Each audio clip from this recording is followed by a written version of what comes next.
Bonjour à tous. Nous sommes ravis de vous accueillir au sein de BIG sur le thème de la fierté. Ça marche, ça marche. Ça marche en effet le son, je crois. Au cours de cet atelier sur ce campus Afrique, nous allons aborder le thème de l'Afrique du Nord, un écosystème d'innovation en mouvement et les différentes opportunités pour les entreprises françaises de développement de business croisé. J'ai le plaisir d'accueillir au cours de cet atelier Ouda Gauzy, qui est une femme aux multiples casquettes, qui est passionnée d'innovation, d'entrepreneuriat, de stratégie et qui a fondé OST, Open Startup en Tunisie, qui favorise la création et le développement des startups. Nous avons également le grand plaisir et l'honneur d'accueillir Monsieur Abdellahi Yaha de Mauritanie, qui est un serial entrepreneur et qui a fondé plusieurs sociétés, et notamment aujourd'hui la société Morilog, spécialisée à la fois dans l'industrie, dans la pêche, dans la logistique et plus particulièrement dans la logistique autour de l'oil and gas. Aujourd'hui, Abdellahi crée une initiative très originale, très atypique, qui vise à faire émerger les talents en Mauritanie au service de l'innovation et de l'entrepreneuriat. Et nous accueillons également Zineb Benamou du Maroc, de CDG Invest, avec une expérience très chouette d'investissement cross-border entre la France et le Maroc, avec un partenariat avec Station F, BPI France, avec une cohorte d'entrepreneurs, de start-upers franco-marocains dans la Station F qui investissent au Maroc et du Maroc en France. Et puis nous avons de l'Algérie, Yassine Ramoun, qui est un grand entrepreneur avec une grande carrière déjà à la Silicon Valley, ensuite qui a monté Capture Doc et qui est aujourd'hui le chairman de la Casbah Business Angels et qui monte actuellement le co-founder du MDBAM, le Maghreb Diaspora Business Angels. Donc, le débat va commencer.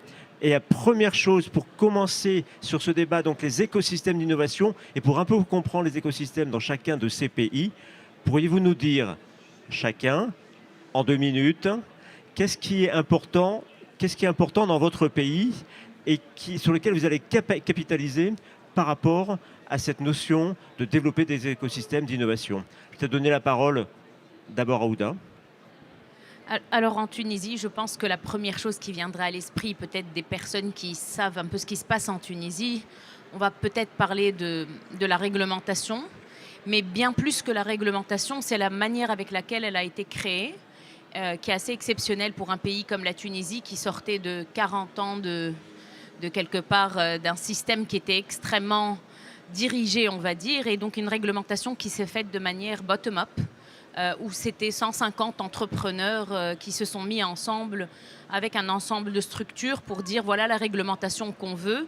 Et ce sont ces mêmes entrepreneurs qui ont défendu la réglementation au sein d'un parlement. Donc c'était assez étonnant de voir des entrepreneurs en basket aller vendre la réglementation qu'ils voulaient. Il a fallu 2 ans et elle a été créée. Donc je dirais peut-être le premier point, c'est cette réglementation-là qui est assez particulière dans la manière avec laquelle elle a été créée. Le deuxième élément, je pense, en Tunisie, c'est, et on le dit, mais je vais le dire de manière moins générique, c'est le talent, la jeunesse et la culture éducationnelle en Tunisie. C'est-à-dire que c'est quand même un pays qui, depuis Bourguiba, a mis un pourcentage important de son budget national pour qu'il y ait une éducation de qualité. Au niveau non seulement des écoles d'ingénieurs, de médecine, et donc aujourd'hui, très très clairement, le pourcentage de jeunes qui a moins de 25 ans et qui est diplômé et qui est en mesure de travailler est extrêmement intéressant. Et le pourcentage d'ingénieurs rapporté à la population est un des plus importants au monde. Ce qui veut quand même dire que c'est un pays où on peut trouver justement ce moteur-là pour évoluer. Troisième point probablement, et je m'arrêterai là, c'est un héritage d'ouverture et de collaboration. La Tunisie, depuis 3000 ans, est un passage qui a vu arriver pas mal de civilisations et qui a quand même, je dirais même dans son ADN, une culture de l'ouverture, de la collaboration, et donc qui est habitué au dialogue international, et cela facilite, et on le voit, tant dans le nombre des startups qui vont à l'international et qui accueillent l'international également, des résultats assez, je dirais, distinctifs de la Tunisie. Je finirai peut-être par le climat, mais je vais m'arrêter là. Il y a une certaine ambiance et quelque chose d'une dolce vita particulière en Tunisie qui fait qu'on a envie d'évoluer en tant qu'entrepreneur. Et voilà, je m'arrêterai là. Donc je retiens Dolce Vita, je retiens Startup Act en Algérie. C'est comment, Yacine? Par rapport à cette question, c'est quoi l'avantage de ce pays pour développer l'écosystème d'innovation? La première chose qui me vient à l'esprit, c'est dans chaque pays, c'est la qualité des ressources humaines. Et je voulais dire que je suis assez difficile et assez critique des choses qui ne fonctionnent pas en Algérie. Mais aussi, quand ils font de César à ce qui appartient, je dis que les choses fonctionnent bien. Un élément essentiel, c'est l'enseignement supérieur. Donc les universités et l'indice de développement est quand même très très bon dans un pays continent comme l'Algérie. Et donc que vous allez au nord, dans le Sahara, est-ouest, vous avez de très très bonnes universités. Et puis on arrive à voir les résultats, puisque quelques-uns qui traversent la Méditerranée ou l'océan réussissent d'une façon spectaculaire, ce qui prouve que la qualité est là. Le deuxième point que je voudrais dire aussi, c'est au niveau écosystème, il y a eu création de plusieurs fonds d'investissement, Business Angels. Il y a eu aussi création d'un ministère des startups. Il y a eu aussi plusieurs incubateurs, accélérateurs qui se sont déployés depuis à peu près 2009. Avec Algerian Startup Initiative, justement, on a travaillé sur la création de ces accélérateurs. Et bien évidemment, je dirais aussi qu'il y a un superbe mindset qui fait que la jeunesse d'aujourd'hui est dans une culture de non seulement améliorer l'existant, c'est-à-dire le rendre beaucoup plus efficace et moins cher, plus agile, mais aussi un mindset de penser différemment qui justement permet de créer des nouvelles expériences. Il y a eu des boîtes qui ont révolutionné en Algérie des services et qui ont fait leur rupture avec les anciennes méthodes. Et je pense que ce mindset, il y a cette fin de cette jeunesse aujourd'hui qui pensent différemment et qui aujourd'hui ont créé des startups qui ont complètement bouleversé le fonctionnement et les opérations. Donc je pense qu'il y a aujourd'hui cette soif de jeunes qui est en train de prouver sur le terrain. Il y a eu des startups qui sont partis aussi à l'international. Et donc ce mindset de culture de changement, de rupture, de customer experience est probablement notre meilleur atout et avantage comparatif. Merci beaucoup Yacine. Donc dans les terreaux pour développer un écosystème d'innovation, vous avez parlé de la formation. Alors je vais donner la parole à Mohamed, au Mauritanie. Merci Vincent. Vincent a une fibre pour la Mauritanie parce qu'il est à ce journée, il a fait de la formation. Quelle est la particularité de la Mauritanie? C'est déjà le fait que les Mauritaniens ont toujours été des entrepreneurs, mais des entrepreneurs selon le contexte. Ils sont arrivés en Mauritanie dans le cadre du commerce des caravanes. On faisait le commerce entre l'Afrique du Nord et le Sub-Sahara. Je suis très très heureux que cet atelier soit juste après celui du Sub-Sahara. Et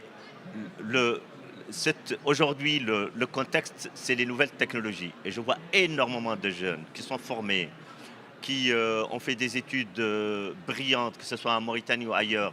Par exemple, aujourd'hui à Polytechnique, tous les ans, dans les concours, il y a un nombre de Mauritaniens relativement plus élevé que la moyenne ailleurs et qui sont formés en Mauritanie et qui participent dans les concours en Mauritanie.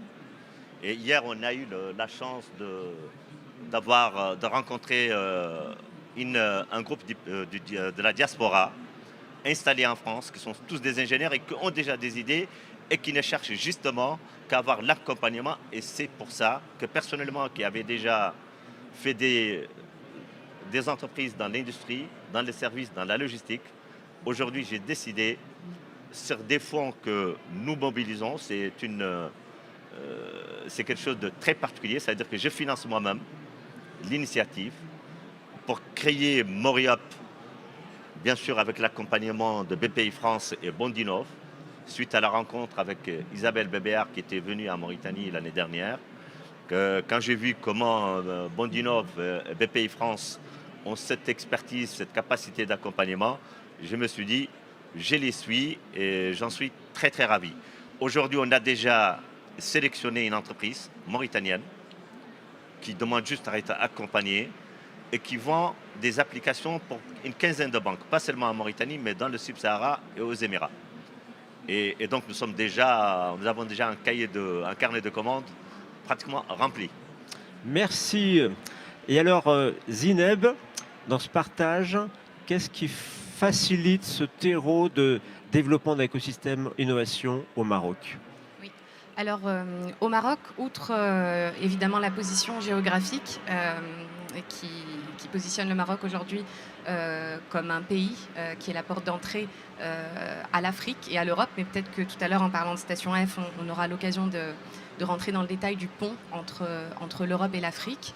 Les infrastructures de qualité aujourd'hui qui permettent aux entrepreneurs de venir s'installer. Le Maroc, c'est surtout un terreau industriel, une économie agricole, un terreau aussi de grands groupes qui sont installés dans le pays, des universités et des centres de recherche qui permettent aux startups aujourd'hui, pas que marocaines, de venir s'installer et exploiter les ressources qui sont disponibles au sein du pays pour pouvoir tester, lancer sa startup, poker et essayer. D'une part.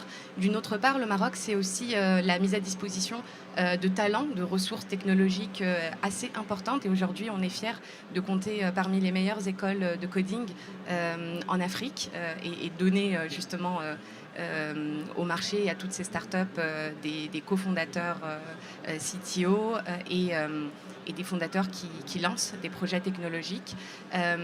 Et plus à proprement parler sur la tech, le Maroc, c'est aussi du financement et de l'accompagnement.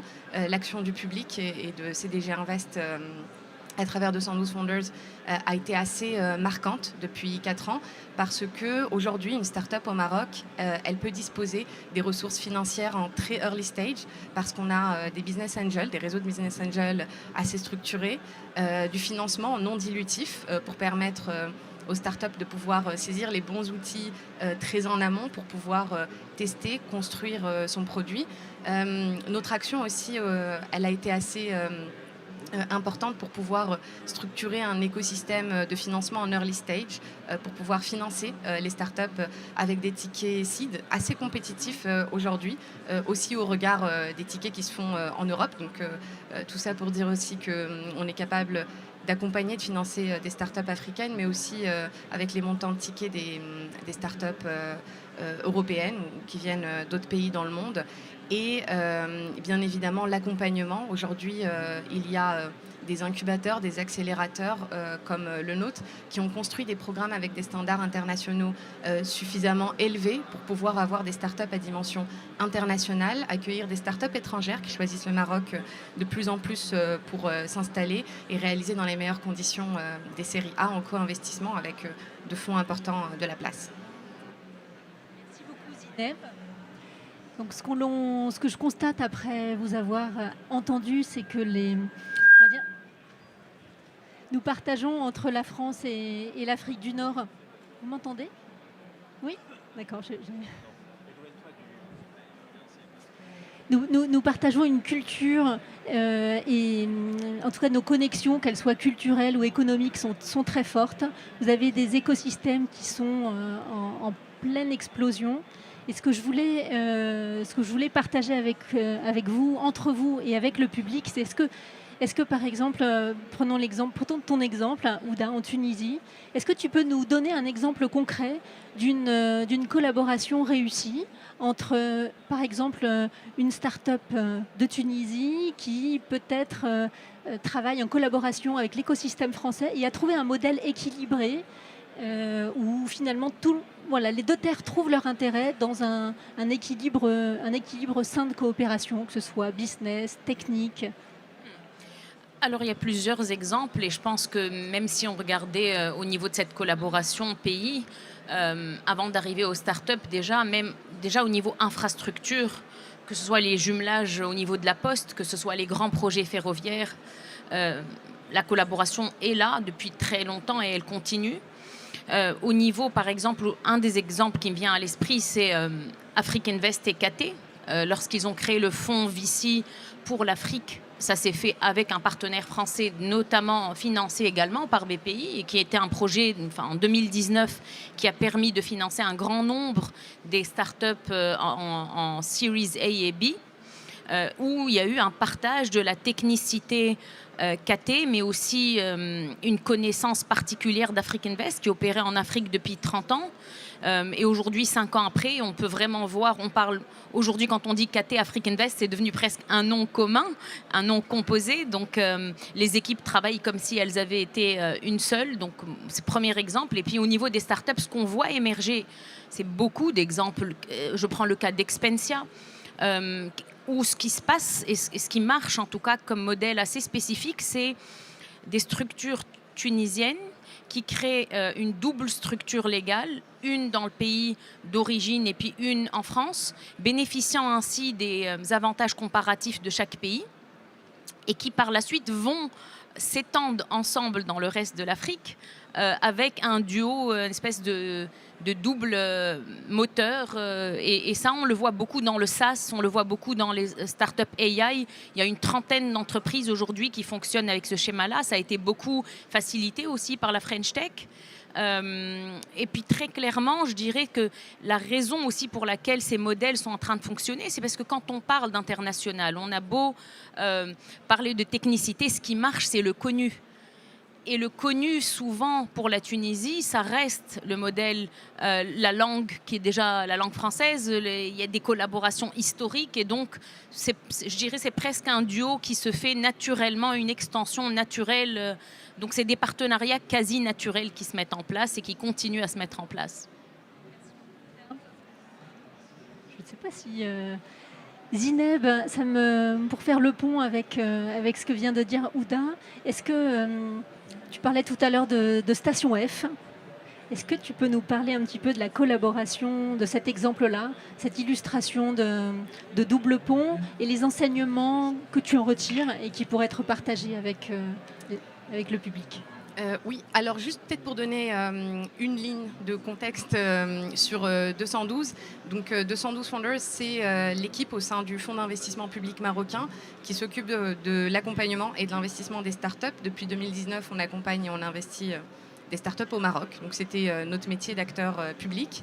Et en 2022, on s'est posé la question d'aller regarder au-delà des frontières du Maroc pour pouvoir créer quelque chose. Et donc, évidemment, en tant qu'acteur public, la première idée a été de se dire, on va aller investir les startups de la diaspora, donc qui sont fondées ou cofondées par des Marocains. Et puis, on a choisi du coup la destination qui était l'Europe, de par la proximité, parce que c'était le pont le plus évident. Tout à l'heure, quand on parlait de proximité géographique et d'accès géographique via le Maroc. Et puis, en affinant cette idée-là, on est arrivé en se disant qu'il fallait qu'on choisisse un écosystème mature en Europe. La France était un choix naturel. Et Station F, parce que ça demeure le plus grand campus de start-up alors au monde. Il me semble que c'est correct. En tout cas, en Europe c'est certain. Et puis, en continuant à affiner cette idée-là, on s'est dit qu'on ne pouvait pas s'arrêter là. Et qu'il fallait, de par cette position géographique, stratégique, qu'on ait un pied sur les deux continents, on n'allait pas adresser que les Marocains, ça serait dommage, mais qu'on allait permettre à tous les fondateurs qui sont intéressés par l'Afrique ou le Moyen-Orient de pouvoir bénéficier d'un accompagnement et d'un financement en France pour leur permettre de pouvoir créer de la valeur, bénéficier de tous les avantages compétitifs dont je vous ai parlé précédemment et de pouvoir accéder au marché africain et de la zone MENA globalement en passant par le Maroc. Voilà. Et on l'a très bien réussi, pardon, juste pour conclure là-dessus, parce qu'aujourd'hui, on a accompagné plusieurs cohortes de startups. On a financé évidemment des startups cofondées par des Marocains, mais pas que. Aujourd'hui, on a des startups Palm, c'est le meilleur de notre exemple, où les fondateurs ont choisi le Maroc comme base opérationnelle et ont commencé à gagner et à pénétrer le marché marocain et africain de par notre action. Et là-dessus, on en est assez fiers. Merci Zineb. Abdelhaï, vous avez annoncé hier la création de Moriup, donc l'accélérateur de start-up et de l'accélérateur de business croisé entre des jeunes talents mauritaniens qui peut-être sont déjà en Mauritanie ou qui sont de la diaspora et pourraient développer des activités en Mauritanie et se développer à l'international. Est-ce que vous pouvez nous expliquer un petit peu comment vous voyez cette activité et ces ponts croisés avec la France, l'écosystème français, dans son démarrage? Hier, par exemple, vous évoquiez également le fait qu'on a rencontré un certain nombre d'entreprises de la diaspora. C'est peut-être aussi une opportunité de développer aussi des activités croisées entre la France et la Mauritanie. Très bien. D'abord, comme vous avez posé une question sur les exemples réussis, je voudrais quand même citer commencer par moi-même. La société que j'ai créée avec des Français il y a plus de 20 ans pour élaborer les produits de la mer jusqu'à l'assiette, et qui a été un succès extraordinaire avec un financement de la Banque européenne d'investissement. Nous avons exporté des produits élaborés au Japon, en France, et c'est un partenariat qui est solide et fort. Donc, en dehors de mes études en France, j'ai une longue tradition de collaborer avec les Français. Pour ce qui est de Moriup, moi je suis un privé. Donc la première chose que je regarde, c'est le marché, la faisabilité financière. Parce que je ne fais pas de business pour perdre de l'argent. Et si je n'avais pas vu qu'il y a un réel besoin, parce qu'il y a un nombre extraordinaire de jeunes entrepreneurs et même d'initiatives extraordinaires portées par des jeunes ou plus âgés, mais qui sont des initiatives réelles, portées par de vrais promoteurs et qui ont besoin juste d'accompagnement. Et c'est pourquoi nous sommes passés au stade de l'accélérateur. Et ce qui nous intéresse, c'est les B2B, c'est-à-dire des gens qui ont un projet, des idées, un service qu'ils peuvent donner à d'autres entreprises qui en ont besoin dans un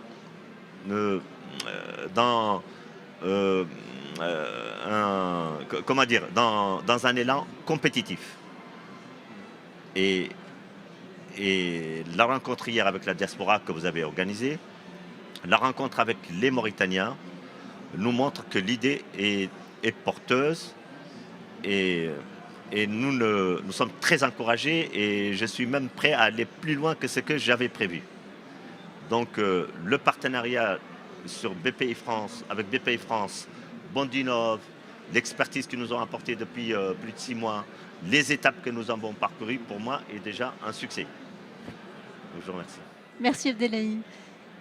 Yacine, à votre tour de nous partager une illustration concrète d'une collaboration réussie, gagnant-gagnant, les enseignements génériques que vous pouvez nous partager. Merci Agnès. J'apprécie beaucoup la question, le terme culture dans la question, parce que parler d'innovation, c'est pas uniquement installer des logiciels de IA, mais la culture est quelque chose de fondamental pour réaligner, pour faire les meilleures solutions d'innovation. Il faut réaligner processus, culture et technologie, et donc la combinaison de trois va justement optimiser la valeur ajoutée.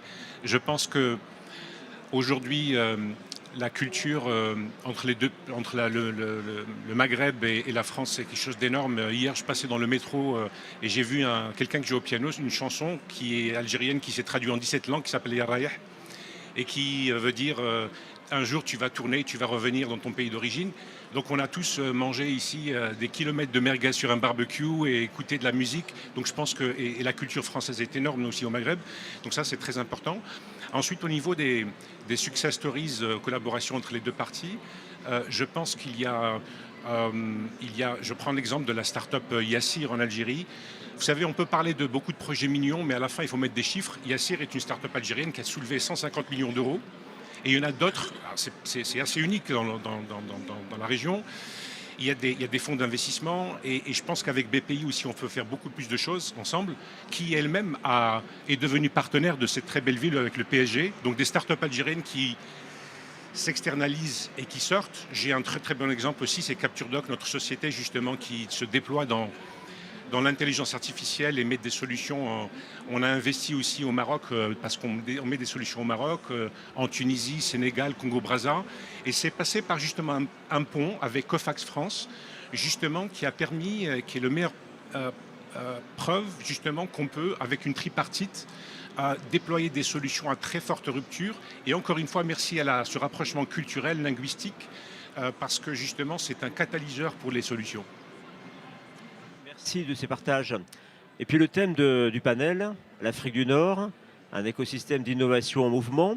Est-ce que ce n'est pas également le renouveau d'une coopération entre l'Algérie, le Maroc, la Tunisie, la Mauritanie? Et quels seraient les troncs communs forts qui permettraient ce jouer ensemble, ce jouer collectif? Qui veut démarrer à répondre? En fait, si on regarde un peu historiquement comment l'Europe a été construite, il a fallu un Schuman, il a fallu une quarantaine, une cinquantaine d'années avant que ça se fasse, il a fallu une guerre. Malheureusement, souvent, pour que les gens comprennent l'intérêt de collaborer pour justement un intérêt de sécurité mutuelle notamment. Ce plan Schuman n'a pas eu lieu en Afrique du Nord et souvent, comme ça arrive même dans nos voisinages, c'est souvent le voisin qu'on n'aime pas trop. C'est-à-dire qu'on a cette tendance partout dans le monde à être un peu plus difficile avec nos voisins parce qu'il y a une promiscuité, une proximité, des comparaisons, des espèces de petites comparaisons qu'on voit souvent partout dans le monde, là où on va, cette compétition entre les pays, partout. Et je pense que l'Afrique du Nord n'a pas encore su véritablement accorder ses violons et que d'ailleurs l'Afrique du Nord a toujours tendance à regarder vers le haut en Europe ou complètement vers l'Afrique subsaharienne et à travailler avec l'Europe pour pouvoir aller chez les voisins. Donc c'est assez comique, je dirais même, comme situation. Mais aujourd'hui, ce qu'on peut voir, c'est que l'entrepreneur, bien beaucoup plus que le politicien, réussit. Yassir, mais pas que, Jumia, mais pas que. Aujourd'hui, on voit aussi Appetito. Et je pense que, comme toujours, c'est l'entrepreneur pragmatique qui réussit ce type de challenge. Et si on regarde l'Afrique du Nord, aujourd'hui, il ne faut pas se leurrer, il n'y aura pas d'exit en mode IPO. Il y aura des exits en mode mergers and acquisition. Il va y avoir nécessairement des collaborations qui vont se faire, notamment, non seulement pour lever de l'argent, mais pour pouvoir faire des sorties intéressantes parce que même si les marchés essayent avec des Startup Acts d'avoir des réglementations communes, c'est clairement les entrepreneurs qui sauront discuter, collaborer et je pense que là-dessus, c'est en train de se faire plus récemment, mais il va falloir du temps. Et il va falloir apprendre à vivre ensemble avec la langue de l'innovation. Et on a tout intérêt à le faire, donc ça se fera. Ça prendra peut-être du temps, mais on voit en tout cas des startups qui sont en train de le faire. Merci de nous rappeler le cas Yassir.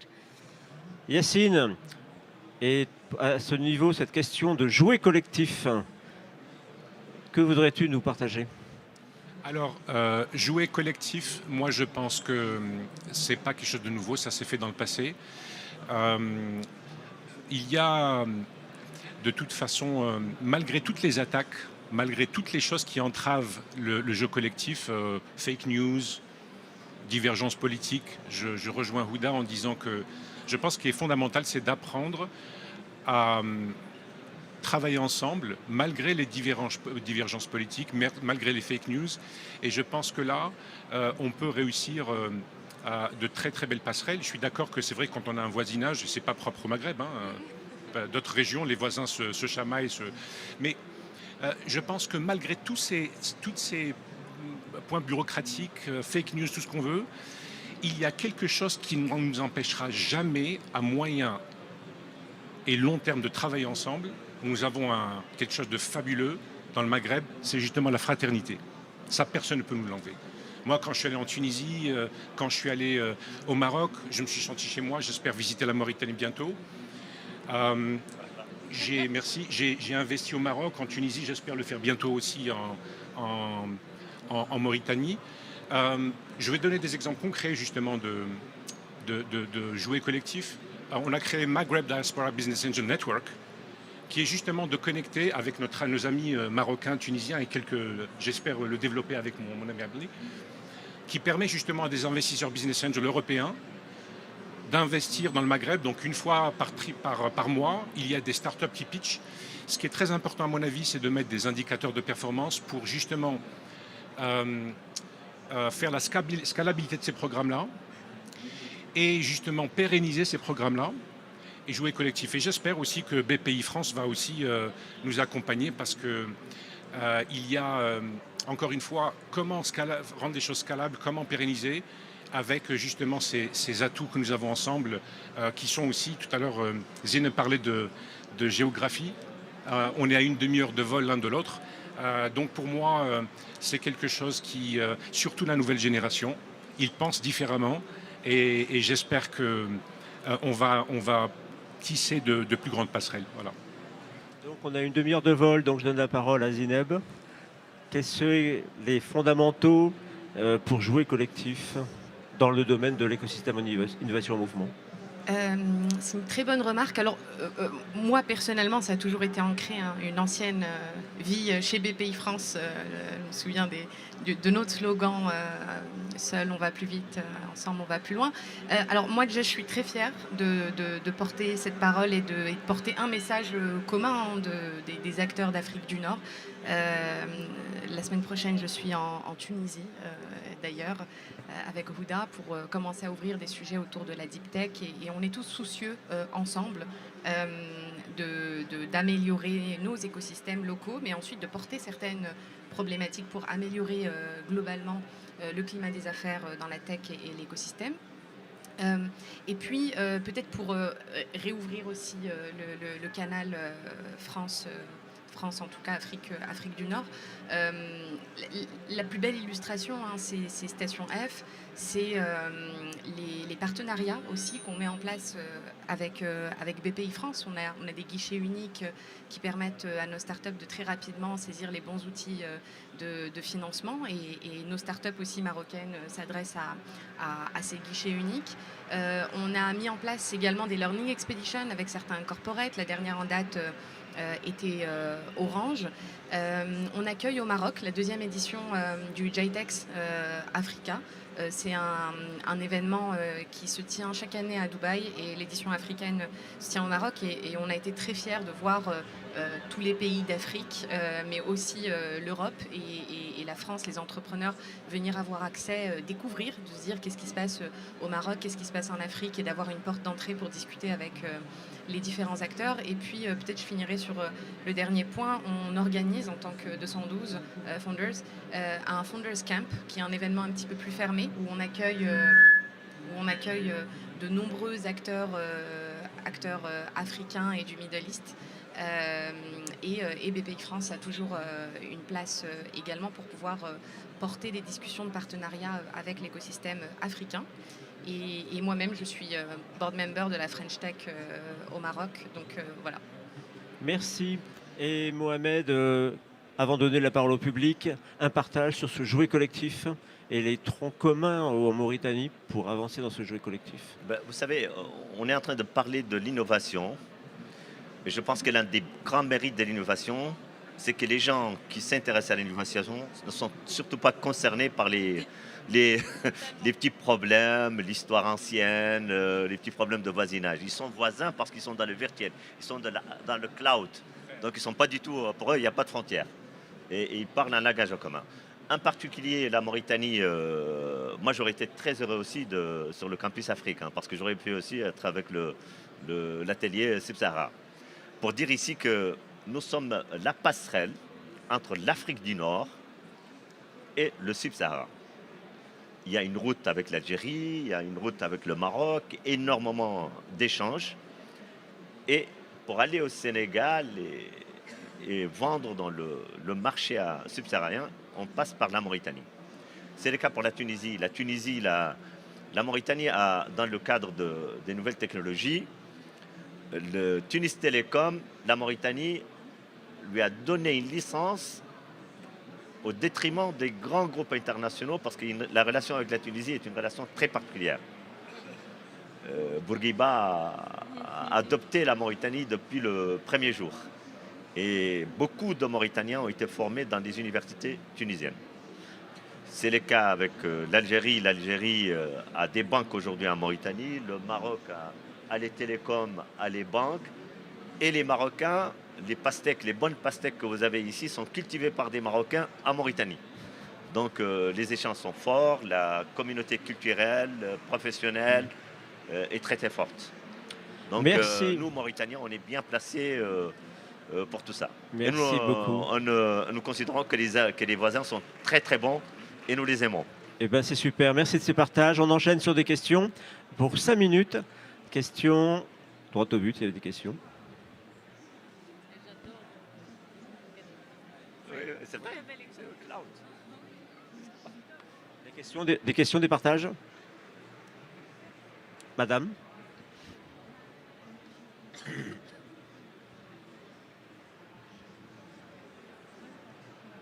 Bonjour, vous m'entendez? C'est bon, très bien. Merci pour vos témoignages et vos partages. Moi, je suis franco-tunisienne. Donc, voilà. J'ai ouvert une entreprise récemment en Tunisie. J'en ai une en France. Et en fait, aujourd'hui, ce qui se passe, j'ai un réseau en fait, de chefs d'entreprise à l'international. Et j'ai pas mal justement de femmes dans mon réseau qui souhaiteraient s'implanter, par exemple, en Algérie. Et la réputation qu'a l'Algérie, malheureusement, aujourd'hui, c'est n'y va surtout pas. Il n'y a rien pour que tu puisses t'y installer. Enfin, je parle franchement, hein, sans filtre. Et j'ai été surprise, justement, d'entendre votre témoignage qui, au contraire, j'étais en train de découvrir une Algérie que moi, je ne connais pas et dont j'en entends pas suffisamment parler. Donc, quelles sont les initiatives qui, aujourd'hui, sont mises en place en Algérie pour accueillir les non-algériens, tout simplement. Yacine. Merci beaucoup pour la question. En fait, tout à l'heure, je parlais des fake news, malheureusement. Nous avons aujourd'hui des compagnies qui ont investi en Algérie, étrangères, et qui continuent à investir parce que le potentiel est là. Il y a un fonds d'investissement, Algerian Startup Fund public, et des fonds privés aussi qui sont disponibles. Je ne peux pas dire, mais personnellement, j'ai investi sur 2 startups tunisiennes. C'est en cours, voilà, qui sont ravis de venir s'installer. Et je te dirais, Casbah Business Angel aussi est là pour prendre des MD Ban, pour prendre nous avons beaucoup de compatriotes. Nous avons des frères tunisiens qui travaillent en Algérie, qui sont... Parce qu'il n'y a pas que justement l'investissement, il y a la qualité de la vie, qui sont ravis de vivre en Algérie. Il y a de très bons restaurants, il y a la qualité de vie après 17 heures, voilà. Et donc, les startups qui ont investi ont eu aujourd'hui, comme partout, hein, des échecs et des réussites. Je pense que la meilleure chose de faire, c'est de prendre le vol 1 heure. Je te donnerai mes contacts. La meilleure des preuves, c'est qu'il y a eu des startups qui sont installées, qui ont réussi. Voilà, je ne peux pas dire plus. Quand on voit des startups qui ont soulevé plusieurs millions d'euros et qui sortent à l'extérieur pour... Moi, j'en suis une startup vivante. Hein, moi, je ne vivais pas en Algérie. On m'a dit, viens, installe-toi, fais-nous confiance. Je me suis installé. On a gagné beaucoup de marchés en Algérie. Et maintenant, on déploie des solutions au Maroc, en Tunisie, Sénégal. Je suis basé en Algérie. Je suis très critique de beaucoup de choses. Moi, je ne suis pas dans la langue de bois. D'accord ? Je vais te dire les choses qui fonctionnent et qui ne fonctionnent pas. J'espère que... il faut, à mon avis, essayer d'être sur le terrain pour prendre les bonnes informations. Voilà. On doit faire un travail de marketing parce qu'on est nul en marketing en Algérie. C'est pour un nouveau challenge. Une autre question, s'il vous plaît, merci beaucoup. Une question, un partage.